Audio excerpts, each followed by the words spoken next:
साथियों, क्या केवल लगन राशि देखकर ये जाना जा सकता है कि कौन सा ग्रह आपके लिए सबसे अधिक शुभ है, कौन योग कारक है और कौन मारक है? अग्नि तत्व के बारे में पिछली वीडियो में हम लोग चर्चा कर चुके हैं। क्या आप जानते हैं कि पृथ्वी तत्व के सभी लगन एक जैसे नहीं होते? आज आप जन्म कुंडली विश्लेषण की मजबूत आधारशिला के बारे में जानेंगे।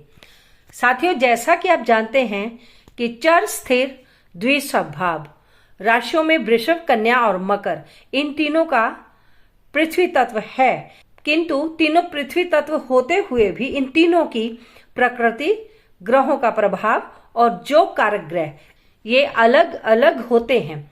आइए शास्त्रीय दृष्टि से संपूर्ण विश्लेषण करते हैं। साथियों, कुंडली का तत्व अर्थात भाव का तत्व जातक के मूड और ऊर्जा को तय करता है, लेकिन राशि का स्वभाव चर, स्थिर और द्विस्वभाव जातक के कर्म और प्रतिक्रिया को तय करता है। जब ये दोनों मिल जाते हैं तभी ज्योतिष का वास्तविक और सटीक फलादेश बाहर आता है। पृथ्वी तत्व के 3 लगन होते हैं, क्योंकि अर्थ एलिमेंट की 3 राशियां हैं, वृषभ राशि, कन्या राशि और मकर राशि। किंतु इनमें वृषभ राशि स्थिर राशि है, कन्या द्विस्वभाव राशि है और मकर राशि चर राशि है। इस तत्व का मुख्य गुण है व्यवहारिकता, धैर्य, धन संचय, स्थायित्व और यथार्थवाद। वृषभ लगन क्योंकि पृथ्वी तत्व का लगन है और ये पृथ्वी तत्व के लगनों में से एक पहला लगन है। वृषभ राशि का स्वभाव स्थिर है, इस प्रकार वृषभ लगन स्थिर पृथ्वी तत्व को रिप्रेजेंट करती है, अर्थात मजबूत पहाड़ या उपजाऊ भूमि, ऐसी दृढ़ पृथ्वी जो हिलेगी नहीं। ऐसे जातक अत्यधिक धैर्यवान, जिद्दी, शांत, लेकिन अपनी चुनी हुई राह पर अडिग रहने वाले होते हैं। इन्हें भौतिक सुख और स्थिरता पसंद होती है। अब हम वृषभ लगन के त्रिकोण के बारे में जानेंगे, जिसमें प्रथम भाव, पंचम भाव और नवम भाव का सूक्ष्म विश्लेषण करेंगे। प्रथम भाव में अर्थात लगन भाव में वृषभ राशि आएगी, जिसका तत्व पृथ्वी है और स्वभाव स्थिर है।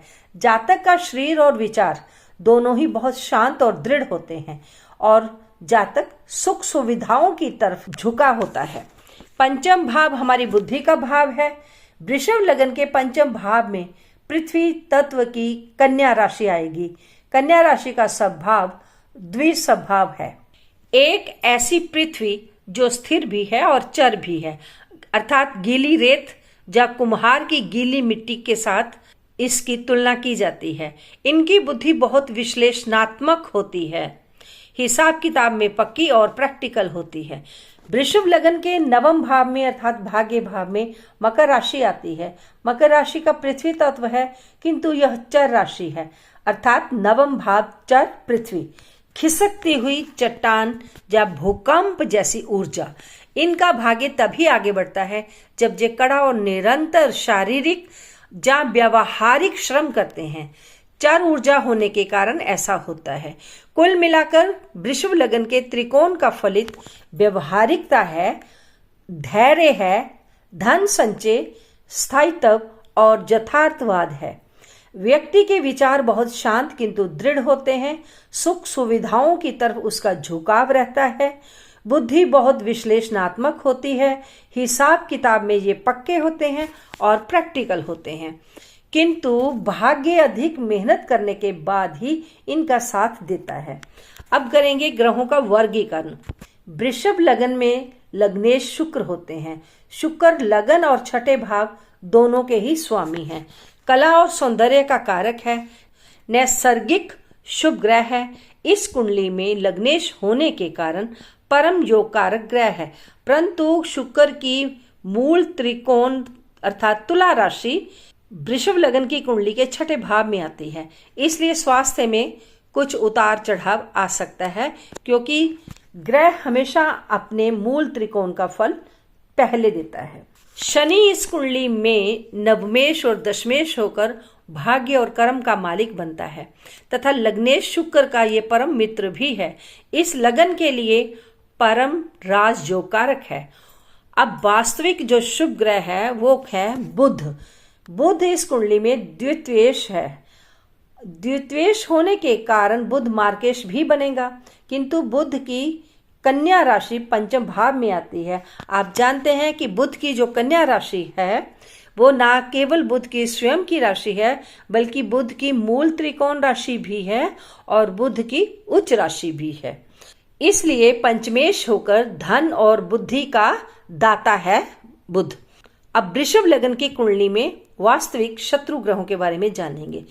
इस कुंडली में सबसे अधिक शत्रुता गुरु करेंगे, क्योंकि गुरु 2 अति अशुभ भावों के स्वामी हैं। उनमें से एक भाव है अष्टम भाव और दूसरा है एकादश भाव, और इसके साथ ही लग्नेश शुक्र का नैसर्गिक शत्रु होकर गुरु परम अकारक बन जाएगा। और मंगल इस कुंडली में क्योंकि 7वें भाव और 12वें भाव का स्वामी होकर मार्केश बनेगा तथा लग्नेश का वो नैसर्गिक शत्रु भी है, इसलिए वृषभ लग्न की कुंडली में वास्तविक शत्रु ग्रह एक तो गुरु हैं और दूसरे मंगल ग्रह हैं। अब वृषभ लग्न के 6ठे 8वें और 12वें भावों के पेच को समझते हैं। शुक्र क्योंकि स्वयं 6ठे भाव का स्वामी है, इसलिए वो स्वास्थ्य में उतार चढ़ाव देगा। कारण कि शुक्र की सप्तम राशि जो कि तुला राशि है और शुक्र के लिए मूल त्रिकोण राशि है, वह 6ठे भाव में आ रही है।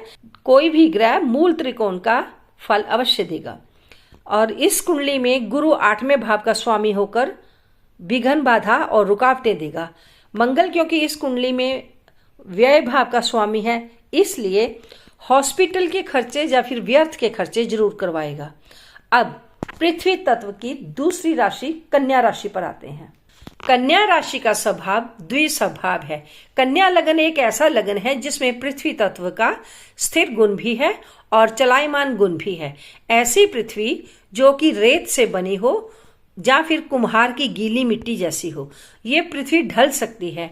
ऐसे जातक बहुत लचीले, हर परिस्थिति में स्वयं को ढाल लेने वाले होते हैं, अति विश्लेषणात्मक होते हैं और सेवाभावी भी होते हैं। अब हम पृथ्वी तत्व के कन्या लगन में त्रिकोण का सूक्ष्म विश्लेषण करने वाले हैं। कन्या लगन के प्रथम भाव में अर्थात लगन में क्योंकि कन्या राशि आती है, कन्या राशि का द्विस्वभाव है और ये पृथ्वी तत्व की राशि है। व्यक्तित्व में निरंतर सोच विचार चलता है, दोहरा स्वभाव होता है और व्यापारिक सूझबूझ होती है। पंचम भाव में मकर राशि आएगी। पंचम भाव क्योंकि बुद्धि का भाव होता है और मकर राशि का स्वामी शनि है। इसके साथ साथ मकर राशि चर राशि भी है और इसका तत्व भी पृथ्वी है। ये राशि मेहनती और महत्वाकांक्षी होती है। शनि के सभी गुण होते हैं। पृथ्वी तत्व होने के कारण और शनि स्वामी होने के कारण इनकी बुद्धि बहुत अनुशासित, कड़े नियमों पर चलने वाली होती है। और मकर राशि चर राशि होती है। इस राशि वालों की बुद्धि समय के साथ अपग्रेड होने वाली होती है। कन्या लगन के नवम भाव में वृषभ राशि आती है। वृषभ राशि का स्वामी शुक्र है और वृषभ राशि स्थिर राशि है। नवम भाव क्योंकि भाग्य भाव है और वहां पर वृषभ राशि है जो कि स्थिर पृथ्वी है। इनका भाग्य बहुत धीरे धीरे लेकिन एक बार चमकने के बाद फिर हमेशा के लिए स्थिर हो जाता है। कारण इस भाव में वृषभ राशि जो कि स्थिर पृथ्वी को दर्शाती है, इसलिए इनके भाग्य में बेशक धीरे धीरे चढ़ाव आता है, लेकिन जब ये एक बार शिखर पर पहुंच जाते हैं तो फिर स्थिर हो जाते हैं। अब ग्रहों का वर्गीकरण करेंगे। कन्या लगन में क्योंकि लग्नेश बुध है, लग्नेश दशमेश भी है। लगन भाव में बुध की कन्या राशि जो कि बुध की स्वराशि भी है और उच्च राशि भी है और मूल त्रिकोण राशि भी है। इसलिए लग्नेश बुध बुद्धि और गणना का कारक होकर कर्म भाव का स्वामी भी बनेगा, सर्वाधिक शुभ ग्रह बनेगा। इसी तरह इस लगन के लिए शुक्र भी अति शुभ ग्रह है। कारण क्योंकि शुक्र द्वितीय होकर धन का स्वामी है तथा भाग्येश होकर जीवन को सुखी बनाने वाला है। मिश्रित शुभ ग्रह ढूंढेंगे। शनि पंचमेश होने से शुभ है, लेकिन छठे भाव का स्वामी भी तो है। क्योंकि छठे भाव में शनि की मूल त्रिकोण राशि आ रही है, इसलिए छठे भाव के दोष भी जातक को भोगने पड़ेंगे। समय समय पर रोग, ऋण और शत्रु जातक को परेशान कर सकते हैं। इस कारण शनि इस लगन के लिए मिश्रित शुभ फल देगा। मंगल कन्या लगन के लिए वास्तविक शत्रु ग्रह बनेगा, क्योंकि मंगल 2 अशुभ भावों का स्वामी है, तीसरे भाव का और 8वें भाव का। मंगल और बुध दोनों नैसर्गिक शत्रु भी हैं। मंगल इस कुंडली में कट्टर शत्रु होने के कारण तथा तीसरे और 8वें भाव का स्वामी होकर घोर पापी और दुर्घटना कारक है। गुरु भी इस कुंडली के लिए शुभ नहीं है, क्योंकि गुरु चौथे और 7वें भाव का स्वामी होकर केंद्राधिपति दोष से पीड़ित है तथा 7वें भाव का स्वामी होकर मार्केश भी बन गया है। अब इस लगन में भी 6ठे, 8वें और 12वें भाव के पेच को समझेंगे। शनि 6ठे भाव का स्वामी होकर प्रतियोगिता में जीत देगा, क्योंकि यहाँ पर उसकी मूल त्रिकोण राशि है, लेकिन रोग भी देगा। और मंगल 8वें भाव का स्वामी होकर बहुत कष्ट देगा, ये दुर्घटना या सर्जरी भी दे सकता है। सूर्य व्यय भाव का स्वामी होकर व्यय और अलगाव दोनों देने वाला है।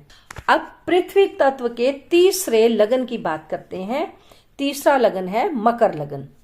अब हम लोग मकर लगन का शास्त्रीय और शोध आधारित विश्लेषण करना सीखेंगे। साथियों, कैप्रिकॉर्न अर्थ एलिमेंट है और इसका स्वभाव मूवेबल है। मकर राशि अर्थात चर पृथ्वी, जो कि खिसकती हुई चट्टान या भूकंप जैसी ऊर्जा है, जिसके लिए हमें एक्स्ट्रा मेहनत करनी पड़ेगी। यह पृथ्वी चलती हुई है।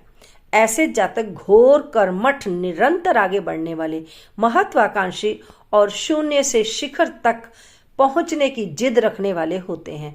अब मकर लगन के त्रिकोण अर्थात प्रथम, पंचम और नवम भावों का सूक्ष्म विश्लेषण करना सीखेंगे। प्रथम भाव मकर लगन है तो मकर राशि है, चर है और पृथ्वी तत्व वाली है। जातक का व्यक्तित्व बहुत जुझारू, मेहनती और वक्त के साथ बदलने वाला होता है। मकर लगन के पंचम भाव में वृषभ राशि आती है। पंचम भाव क्योंकि बुद्धि का भाव है और वृषभ राशि पृथ्वी तत्व की राशि होने के साथ साथ स्थिर स्वभाव वाली राशि भी है। इसलिए व्यक्ति की बुद्धि स्थिर तथा अडिग विचारों वाली होती है। इनकी बुद्धि कला, सौंदर्य और अपनी सोच पर पूरी तरह जमी रहने वाली होती है। मकर लगन के नवम भाव में कन्या राशि आती है। कन्या राशि शुभ राशि है, पृथ्वी तत्व है और द्विस्वभाव राशि है। काल पुरुष की कुंडली का 6ठा भाव है तथा सेवा भाव है और बुध स्वामी है अर्थात बुद्धि का मालिक है। इनका भाग्य इनकी सेवा भावना, हिसाब किताब और विश्लेषण की क्षमता से चमकता है। मकर लगन में ग्रहों का वर्गीकरण समझेंगे। इस लगन में कौन कौन से ग्रह योग कारक हैं, मारक हैं, कारक हैं कि जहां शत्रु हैं, ये देखेंगे। अब हम लग्नेश शनि है। शनि साधारण शुभ ही होंगे, हालांकि हर कुंडली में लग्नेश शुभ होते हैं, ये भी शुभ हैं पर साधारण शुभ रहेंगे। इसका मेन कारण ये है कि इनकी दूसरी राशि कुंभ राशि धन भाव में आ रही है। धन भाव मार्क भाव भी है और धन भाव में आने वाली राशि इनकी मूल त्रिकोण राशि है। जीवन में स्थायी धन तो देंगे, किंतु शनि अपना धीमापन और न्याय का देवता होने का जो गुण है वो भी व्यक्ति में लाएंगे। व्यक्ति को ईमानदारी से मेहनत करने से ही सफलता दिलाएंगे। मकर लगन के लिए परम जोकार ग्रह शुक्र ही है, क्योंकि शुक्र दशमेश और पंचमेश होकर सुख, बुद्धि और ऐश्वर्य का दाता है। वास्तविक शुभ ग्रह बुध है, क्योंकि बुध की उच्च और मूल त्रिकोण राशि भाग्य भाव में आ रही है, जबकि बुध ग्रह की मिथुन राशि 6ठे भाव में आ रही है, किंतु बुध भाग्य भाव का ही अधिक फल देने वाला है। मकर लगन में वास्तविक शत्रु ग्रह मंगल है, क्योंकि चौथे भाव का और 11वें भाव का स्वामी होकर अकारक हो गया है। एक तो एकादश भाव स्वयं ही पापी भाव है, दूसरे मंगल स्वयं ही लग्नेश शनि का परम शत्रु भी है और गुरु भी इस लगन में 2 अशुभ भावों का स्वामी बनता है, तीसरे भाव का और व्यय भाव का। और तीसरे और व्यय भाव का स्वामी होकर गुरु लग्नेश का परम शत्रु बन गया है। सूर्य 8वें भाव का स्वामी होकर मार्क जैसी पीड़ा देगा, क्योंकि सूर्य और शनि दोनों नैसर्गिक रूप से कट्टर शत्रु हैं। ऊपर से अष्टम भाव विघ्न, बाधा और पीड़ा का भाव है। अब मकर लगन के लिए छठे, 8वें और 12वें भाव का पेच समझते हैं। बुध छठे भाव का स्वामी है, लेकिन भाग्येश होने से सुरक्षित है। सूर्य 8वें भाव का स्वामी होकर मार्क जैसी पीड़ा देगा और गुरु 12वें भाव का स्वामी होकर अतिरिक्त धन खर्च करवाएगा। साथियों, यदि जानकारी पसंद आए तो कृपया इसे लाइक और शेयर अवश्य करें। अगले भाग में हम अगले तत्व के तीनों लग्नों का शास्त्रीय विश्लेषण करना सीखेंगे। अगला लगन वायु तत्व के तीनों लग्नों पर आधारित होंगे, अर्थात मिथुन, तुला और कुंभ का चर, स्थिर और द्विस्वभाव के आधार पर शुभ अशुभ ग्रह देखते हुए उनमें से कौन से योग कारक हैं, कौन से मारक ग्रह हैं, अर्थात हम सूक्ष्म से सूक्ष्म संपूर्ण विश्लेषण करेंगे। यदि आप संपूर्ण 12 लग्नों को गहराई से समझना चाहते हैं तो चैनल को सब्सक्राइब करके इस श्रृंखला से जुड़े रहें। आज के लिए तो बस इतना ही। शेष जानकारी नेक्स्ट वीडियो में। यदि कोई चीज इस वीडियो में आपको समझ में ना आई हो तो कमेंट के माध्यम से आप पूछ सकते हैं। सदा खुश रहें, स्वस्थ रहें। ओम नमः शिवाय।